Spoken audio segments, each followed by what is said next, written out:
Thursday afternoon, Martin's Test Shaves. I'm doing experimental honing. I had a lovely little GENCO razor come in from the Old Dutch GENCO, come in from America yesterday. And although it cost a bloody fortune to get it here, the actual price of the razors in America are very modest. The price of shipping them here is armed robbery. Anyway, here's the little GENCO. I made a couple of mistakes, which I've rectified. One was I didn't realise in the photos, because the gentleman didn't show, that it had a very bad warp. They're only celluloid and a very, very, very bad warp. So I put it in boiling water, took the warp out, gave a slight opacity to these incredibly beautiful scales. I don't know what you call this. It's a sort of a marbled granite celluloid scale. Very beautiful. Had a couple of chips. I actually used 2-pack epoxy, mended those. The blade itself, not too bad. As you can see, the shape is still very good. I haven't bothered taping it because it's already got plenty of home wear, and a little bit more from me is not going to do a lot of harm. It had a couple of really quite severe little nicks in the toe. I removed those on my 1000 grit Kingstone, my Japanese 1000 grit coarse Kingstone. Very useful for removing nasty little nicks. There was a couple of nicks in the centre of the blade, a couple of nicks right on the toe, now gone. I wouldn't bore you by showing you how long that took, but it didn't take that long. Anyway, that's the Kingstone. I'm now going to remove that because it's done its job. I'm now going to go to what I term my slightly finer bevel setting stone, which is the 3000 grit Naniwa, my old favourite. And we're going to do a little tiny bit of work on that, and then we're going to go to something very special. A very good friend of mine, very well known in the straight razor community, Mark Oddams. Now Mark sent me down for me to try, and hopefully for me to eventually own, a dalmore and a very lovely Tam O'Shanter joint stone. So this is it. So it's a blue stone on one side and a Tam O'Shanter on the other. One is, I believe I'm right in saying, is a medium grit, and the other is a fine finisher. So I've already worked up a slurry on them. Next stage is to just make absolutely certain that we've got a nice even bevel. The 1000 does a lovely job. It's as sharp as anything. Allow me to demonstrate with the thumbnail test. See how it grips? When it grips as well as that, all the way along the length of the edge, you know you've got a bevel set. Oh my God. Oh, Struth. Yeah, I've always found a 1000, any of the coarser grit stones do give an incredibly sharp test, because their little teeth are very, very much coarser than on a fine stone. So it's a little bit of a disguise test. Anyway, I'm going to quickly go onto the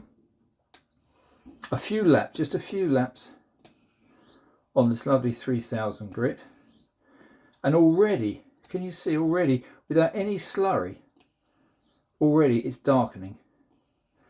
So the slurry I'm actually kicking up with the blade itself.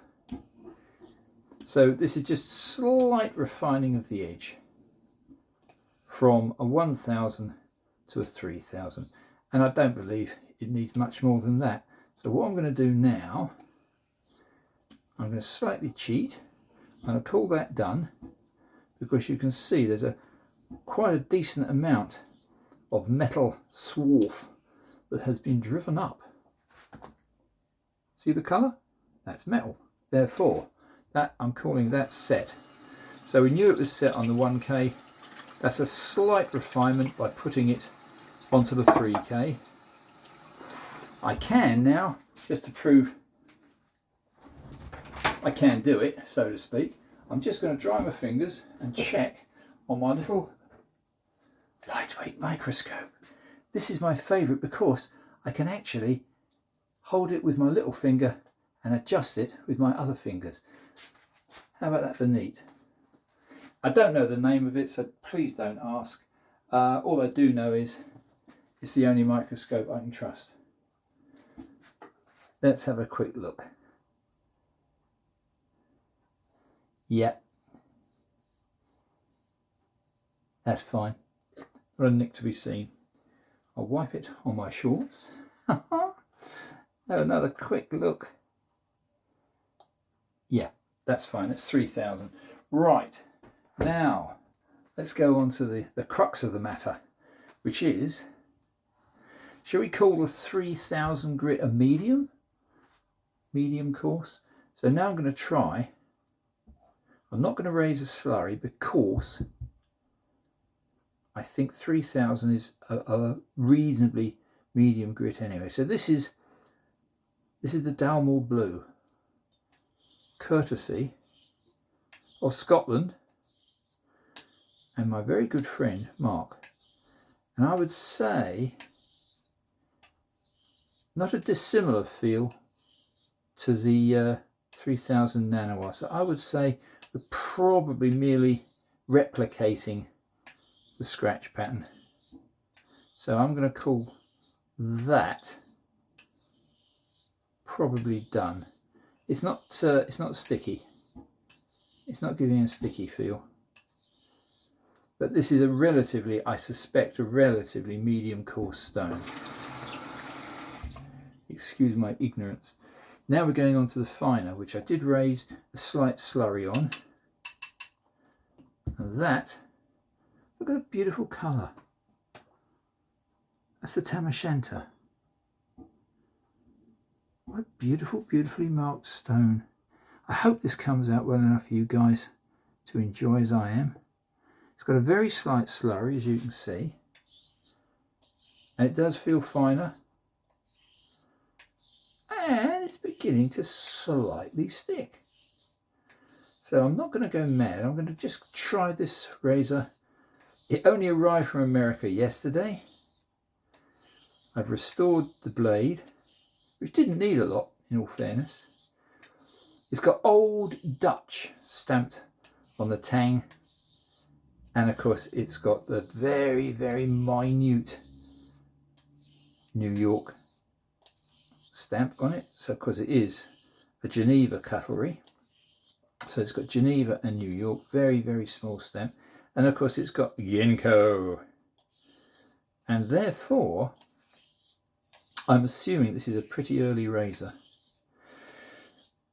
I would say that's feeling actually quite nice. I've already done the tomato test on the 1000 just to prove a point. Here we go. Oh, oh, oh, oh, oh. Yeah, absolute perfect all the way along. Really, that's the critical part of any test. It's got to be all the way along the edge. Thumbnail, bloody hell, it is grippy. I do like these earlier American GENCOs. They're very, very nice razors. I've only got one that shaves me impeccably well. I'm hoping this one will. I'm just hoping that I haven't done any real damage aesthetically to the scales, but I don't think I have. Anyway, a couple more strokes and I'm going to call that a day, because I want to strop this. I might even shave with it. Yeah.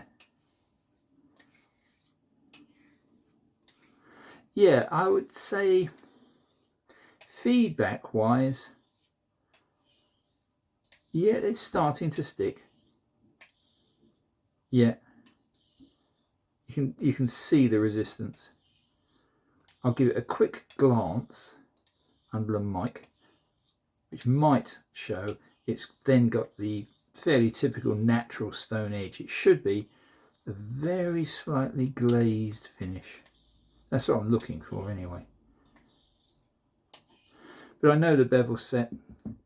I know that the faults have been taken out the edge, so I don't really care too much. Tissue. Dry it off properly this time. Quick check under the mic. And I think, honestly, it's ready for stropping. Yep. Looks okay.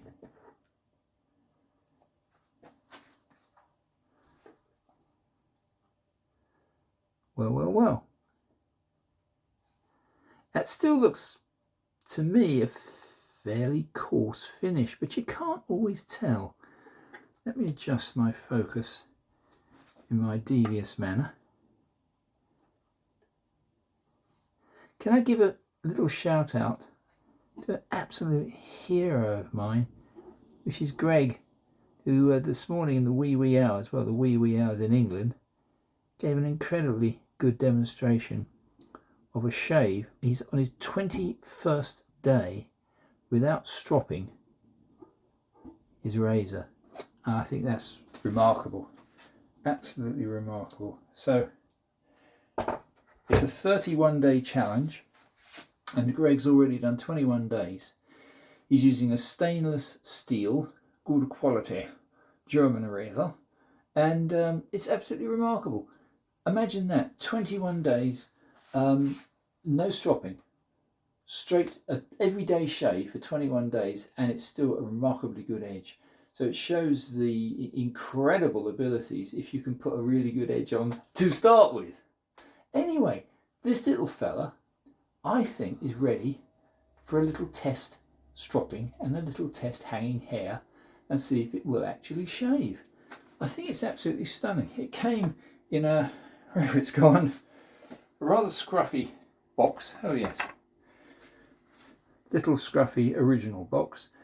I didn't realise that the gentleman selling it had given very poor photos. There was a 1/2 inch bend. There is still a bend on it, but it was almost bent 90 degrees, and he didn't show that. However, it is now closing. It has very pretty scales. It's just I wish I hadn't got that slight degree of opaqueness by putting it into hot water before bending. So we live and learn. Right, chaps, thank you so much. I hope this is vaguely entertaining. Another thanks, a very huge thanks to Mark for sending down this. Let me show you the box because it is quite remarkable. Beautiful little stone, as you can see, in its box, and it's got the printed label on it, the Scotch Dual Grit Hone, made in Scotland, and it has Tam O'Shanter one side and Dalmore Bluestone Medium on the other. And I'm eternally grateful. Let's see if I've done any sort of worthwhile job putting an edge on this razor. I'll catch you on the next one, guys. Hope you enjoyed this. It's Martin's Test Shaves. Over and out.